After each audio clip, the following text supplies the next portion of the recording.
अस्सलाम वालेकुम, मैं हूं Saira Gulzar. Welcome to my channel. आज मैं आपके साथ गुलाब जामुन की रेसिपी शेयर करूंगी। वैसे तो गुलाब जामुन बनाना काफ़ी टफ़ है, लेकिन इस रेसिपी से आप आसानी से गुलाब जामुन घर पर बना लेंगे। अगर मेरे चैनल को सब्सक्राइब नहीं किया तो प्लीज़ सब्सक्राइब कर दें। वीडियो अच्छी लगी इसे लाइक ज़रूर कीजिएगा। तो आएँ अब अपनी रेसिपी स्टार्ट करते हैं। सबसे पहले हम गुलाब जामुन के लिए चाशनी बनाएंगे।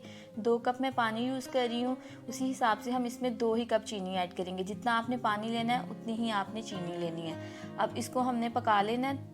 3 से 4 मैं इलायची तोड़ के वो शामिल कर रही हूँ, इससे पानी में अच्छी सी खुशबू आएगी।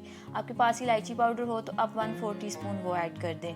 कुछ मैं इसमें दाने ज़ाफ़रान के ऐड कर रही हूँ, ये ऑप्शनल है, अगर आपके पास हो तो इस्तेमाल कर लें, अगर नहीं है तो आप इसको स्किप कर सकते हैं। इसको हमने इतना पकाना है कि चीनी पानी में अच्छे से डिज़ोल्व हो जाए। बस इसको हमने थिक नहीं करना, 2 से 4 मिनट तक इसको जस्ट पकाएं। जैसे ही इसमें अच्छा सा उबाल आ जाएगा हम इसका चूल्हा बंद कर देंगे। चाशनी हमारी रेडी है। अब हम देख लेते हैं हमने गुलाब जामुन किस तरह से बनाने हैं। इस रेसिपी के लिए 8 ब्रेड के स्लाइसेस लिए हैं मैंने। मिल्की ब्रेड यूज़ करें, इसके लिए हम नमकीन ब्रेड इस्तेमाल नहीं करेंगे। इसकी साइड्स को हमने कट कर देना है। थोड़ा सा ये हार्ड होता है, इसलिए हम इसको गुलाब जामुन में यूज़ नहीं करेंगे। और ये जो साइड्स हैं आपने वेस्ट नहीं करनी, आप इनको ग्राइंड करके ब्रेड क्रम्स बना कर इस्तेमाल कर सकते हैं। अब हम इनको छोटे छोटे पीसेस में काट लेंगे ताकि ईजिली ग्राइंड कर सकें। अब हम एक चॉपर या जूसर का जग लेंगे। अगर आपके पास चॉपर नहीं है तो आप जूसर में भी इसको पीस सकते हैं। इन स्लाइसिस को डाल के अच्छे से इनको पीस लेंगे।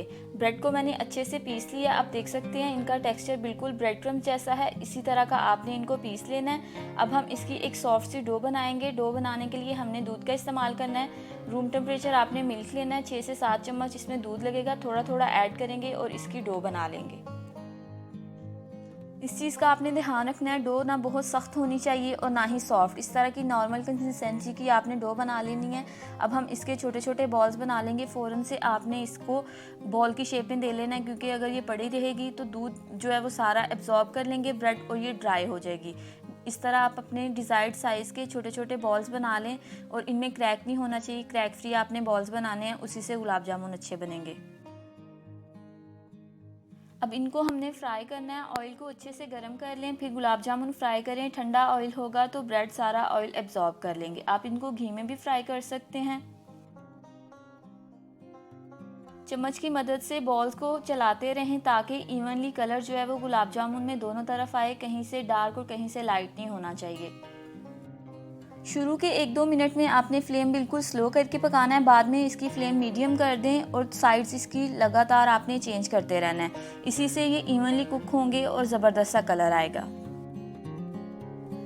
आप देख सकते हैं माशाल्लाह से बड़ा अच्छा सा गुलाब जामुन का कलर आ गया। जिस तरह का हमें चाहिए था बिल्कुल वैसा ही है। अब हम इसको ऑयल में से निकाल लेंगे। शुगर सिरप यानी चाशनी गर्म होनी चाहिए। जैसे ही हम गुलाब जामुन कढ़ाई से निकालेंगे फ़ौरन इन्हें गर्मा गर्म चाशनी में डाल देंगे। गुलाब जामुन भी गर्म होने चाहिए और जो चाशनी है वो भी गर्म होगी, तभी वो अच्छे से एब्जॉर्ब करेंगी।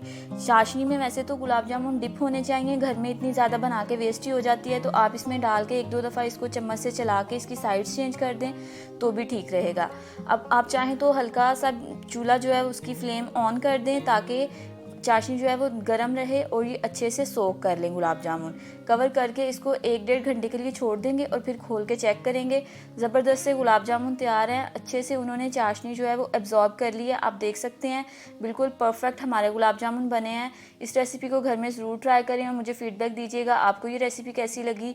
वीडियो अच्छी लगी हो इसको लाइक करें, शेयर करें और मेरे चैनल को सब्सक्राइब ज़रूर कीजिएगा। बहुत जल्द मिलेंगे एक नई रेसिपी के साथ। तब तक अपना बहुत ख्याल रखें और मुझे दुआ में याद रखिएगा। अल्लाह हाफ़िज़।